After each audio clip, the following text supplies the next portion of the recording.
Cody had one job to do. Flip the switch on. And he was AWOL. No.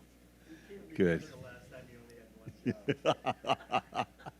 Okay, so two parts to our wrap today. First part is having a good time.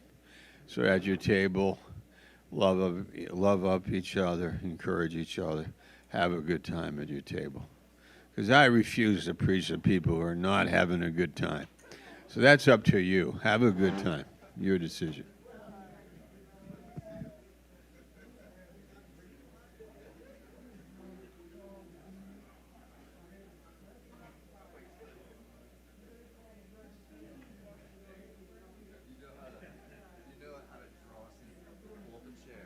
Pull up a chair. Have a good time. I need to have a good time. Yeah, I'm not sure what that's like. That would be a first. Really? No, we enjoy God, and He enjoys us. That's where it starts. We got to have a good time. He enjoys us. That's where it starts. Did say it, no. Oh my gosh, really? Oh my gosh. Oh my gosh. Really? I couldn't have said it better. Oh my.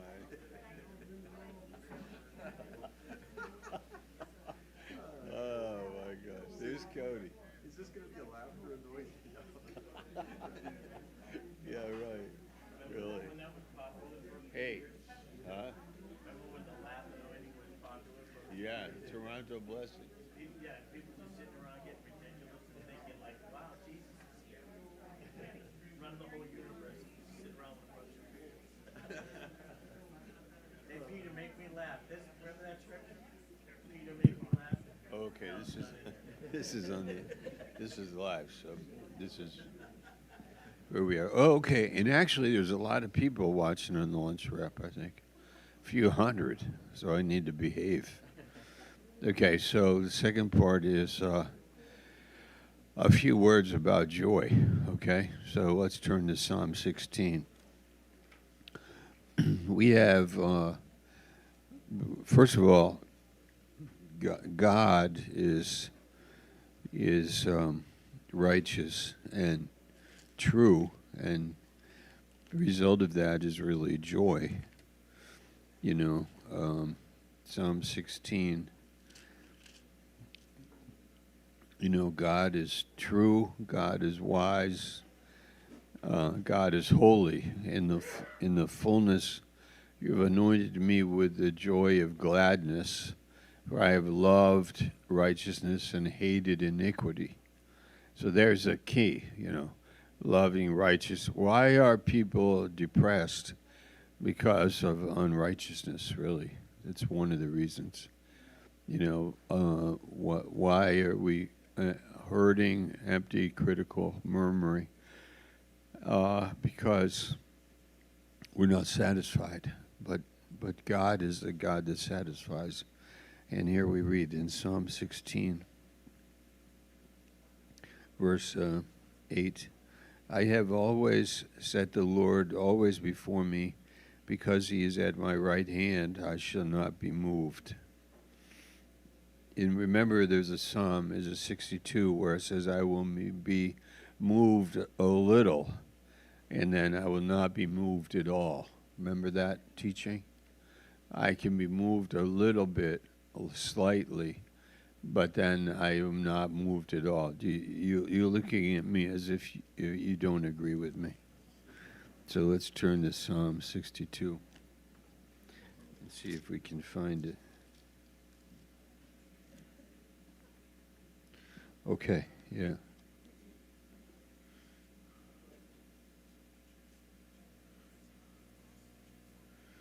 I wonder if I get it right. Okay, verse 6. Oh, okay. Psalm 62, verse 2. He only is my rock and my salvation. He is my defense. I shall not be greatly moved. So not greatly moved. Will I be moved? Yeah, yes, but not greatly moved. What's the difference between being moved and not greatly moved? Okay, you want to talk at your table about it?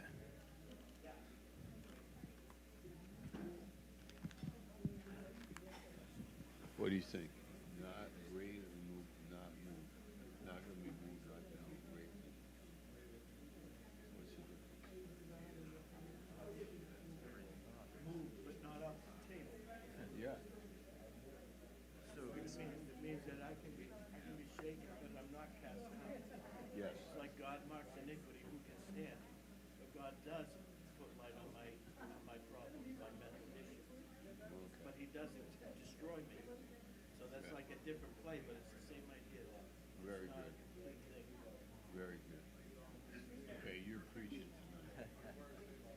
So Make experience sure to wear a tie. What? I'll make sure I wear a tie. so experience and position maybe could be involved in that. Oh. Like our position, how can we be Yeah. moved from that one? Right? Did anybody come up with something? I'll not be greatly moved, and I will not be moved. Okay, Pastor Fred?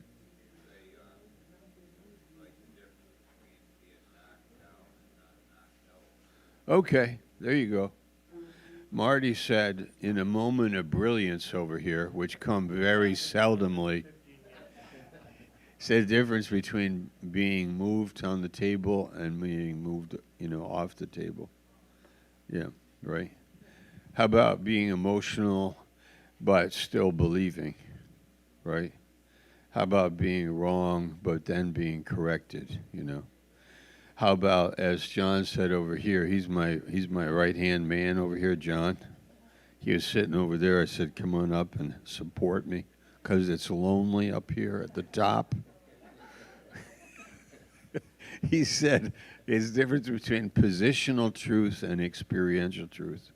So experientially, I could be moved, but positionally, I'm not really moved, right? Give him a hand. Okay, that's enough. That's enough. All right, stop. Pride, you're producing pride in this heart. Okay, Tom Donnelly. Okay, imputation, I will not be moved. Impartation is experience. Yeah, okay. We had, Carl?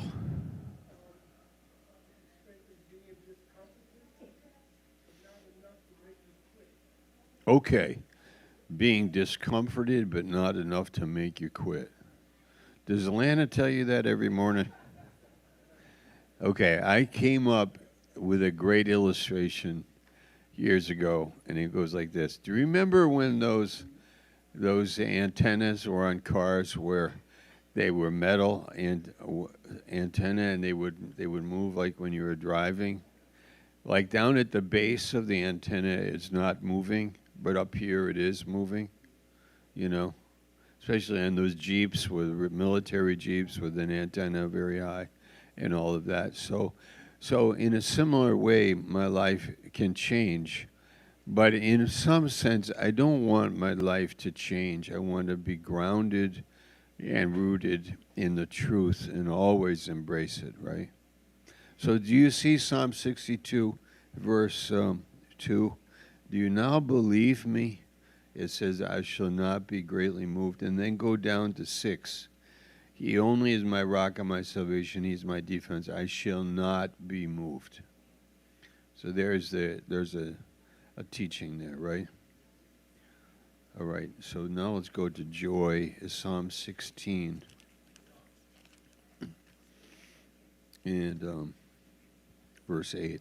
I have set the Lord always before me, because he is at my right hand, I shall not be moved. Therefore my heart is glad. Why am I glad? Because the Lord is at my right hand, and I will not be moved.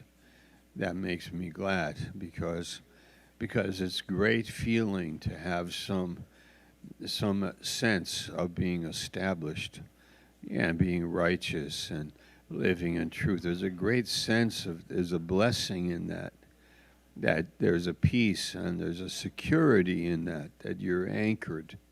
You belong. Remember the orphan spirit message that Pastor Ben gave? Orphan spirit versus I belong. And the personal pronoun message of the other night, that me, mine, my God, why have you forsaken me? Our Father who art in heaven, like he is mine and I am his.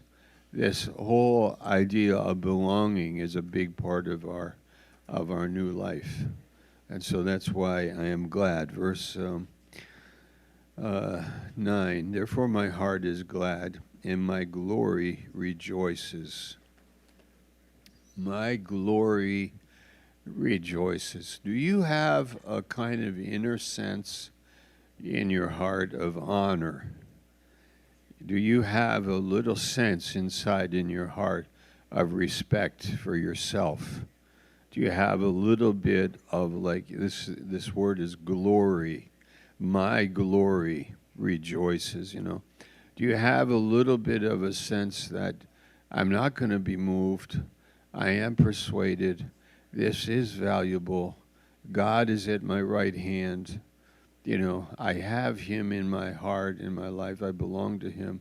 So, therefore, I am glad and my glory is rejoicing. Kind of inner identity, which is lacking in some people.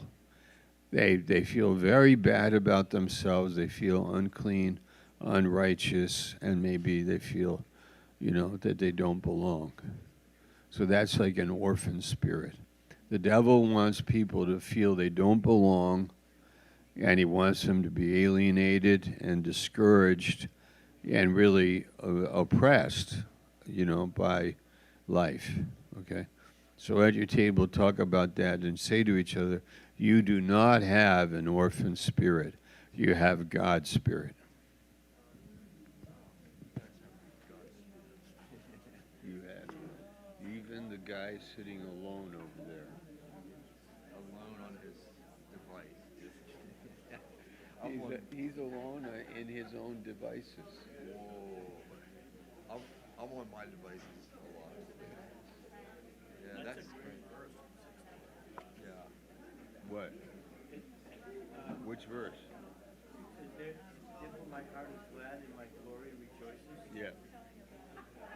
Yeah. Resilient, responding to the verse before that where his heart is in the Lord. And he says, it's like his intellect or his good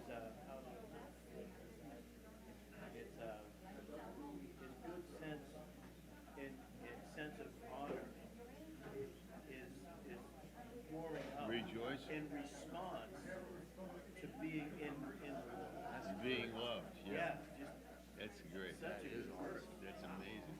My glory rejoices.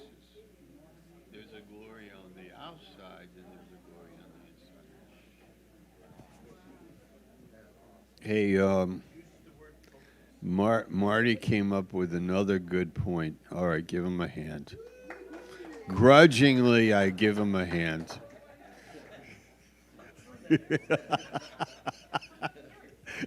Okay, it goes like this. He goes, my glory, that inner sense of value, is rejoicing because of God loving me and I belong to God. But that glory is like internal. Now here's a thought. If my internal glory is not there, then I look for external glory, which is, my car. By the way, I got a new car out there in the parking lot. You will notice it when you go out the door because it's bright and shining. And historical plates. It does. It's 20 years old. It has historical plates. That's one reason why I bought it. No emissions and no inspection. Wheel fell off yesterday, but man, it's got historical plates. Oh, really? Okay, so external glory. And give some, at your table, give some examples. External glory that people seek for versus a real kind that does not collapse. The external glory collapses. All right, just look in the mirror. And, unfortunately, it's evident to many of us. Our external glory collapses, but the internal glory is not. It's renewed. So give some examples of external glory and compare it to internal. If you want, you guys are we working together on this or not? Okay, go ahead. So reputation can be seen. What do you think, Pastor? Yeah. Reputation, even though it's an idea. Yeah, no, you're right. Reputation, you can lose it. Just ask my relative. Accolades. I got that from you anyway. It's like accolades and bragging. The negative part of that is that when you put yourself, when they say, the world says you put yourself out there, just put myself out there. And you're putting the best parts of you forward. And if they don't know what they are, you're going to die. It's like a woman who makes up too much. Stand behind the lady in line station, fingernails just spikes like this. It's like, okay, I don't know what you're trying to do. Let's break your ankle.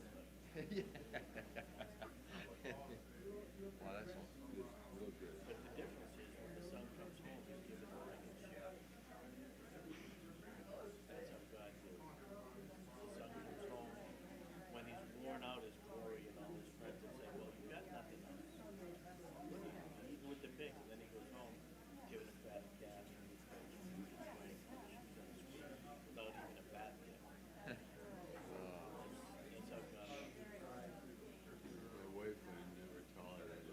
I don't know, your wife's not got a real hard after God. In a certain case, I could see that actually happening with her and Joyce.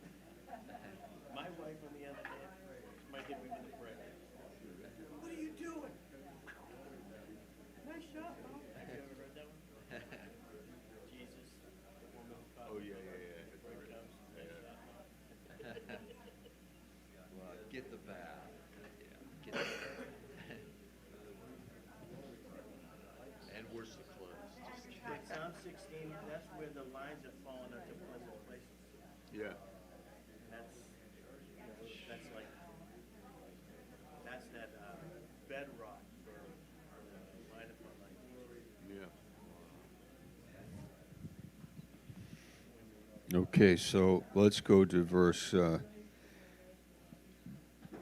9. Therefore my heart is glad, my glory rejoices, my flesh shall rest in hope. This is a prophecy, messianic prophecy about how Christ has the confidence his flesh will not see corruption. Verse 10, for you will not leave my soul in hell, neither wilt thou suffer thine Holy One to see corruption.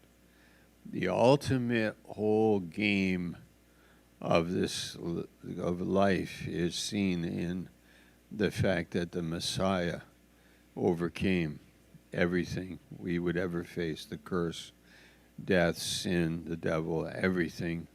And he had this assurance. So his glory was rejoicing. His flesh was resting in hope. Even though he's dying and will be buried, but his body will not deteriorate, for the Father will raise him up. So the whole message in the universe is of huge magnitude, that the Father would not allow the Messiah to be cast away, deteriorate, be ruined, to lose. He would not lose. So verse 11, you will show me the path of life. In thy presence is fullness of joy. And that's where we were going in our rap today, joy. That in the presence of God is joy. Now, why? Because there's holiness. In the presence of God is joy. Why? Because there is authority with truth. Why in the presence of God is joy? Because there is divine purpose. There's nothing lost there. There's no sin, no curse, no destruction. There's just victory. I would say the assembly is an assembly of joy. I would say a Christian who lives with God is characterized by his joy. I would say when we gather, there's the nature of our gathering is joy. And well, we're also saying that because of COVID and the lockdown and alienation and isolation, there are people that have lost joy. They have lost their joy. They've lost their childlikeness. There's more depression and fear and those kind of things. But it's okay because when we gather, there's a ministry of joy because God is in our presence. And in his presence is fullness of joy. And that means we just have the glory rejoicing, internal, the sense of not being moved, the sense of security. I'm in a good place. I've got great friends. Look at my brothers and my sisters here, and on the internet too. So we have great friends. Now, Zoom meetings, I've noticed this about Zoom meetings. There is teaching in Zoom meetings, but then do I apply? Do I get to apply what I hear? And the point is, yes, that's my choice. But when I'm in my room, in my house with a Zoom meeting, and I look around, it says love one another, and I look around, there's a teddy bear in the chair. So I go over and I take it and just love it up a little bit. I mean, how do I practice my faith when I'm alone? How do I practice it when I'm by myself in my house or with my wife or my child? I can, and that's not to discredit the value of Zoom meetings. They have value, and I'm thankful for them. They're better than nothing, but I also like it when I have to practice what I hear. You know, when I hear a message about loving each other, I want to have that happening in the meeting. When we hear about faith and I need to take a step, then I want to practice that.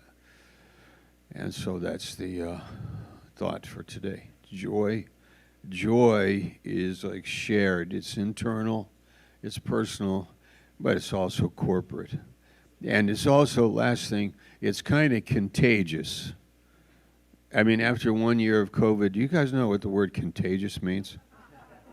Do you have any idea? Okay. Joy is something you can catch. It's something that helps you. It's something when you're with a joyful group of people, it helps you with your joy. Not that we have dominion over your faith, but we are helpers of your joy. 2 Corinthians 1:24. And, you know, our love, our joking around, our relationships with each other, our vision, our faith, all that is part of God. You know, God's work and God's ministry to our hearts. So that's it. Verse 11, read it one more time. You will show me the path of life. In thy presence is fullness of joy. At thy right hand there are pleasures. Jesus Christ is at the right hand. And there are pleasures there forevermore. He is a good God, gracious God. And at his right hand there's plenty. There's plenty there for us. Even things we don't know about yet. I mean, great things at his right hand. So let us believe it and enjoy it and walk with him. Amen. God bless you.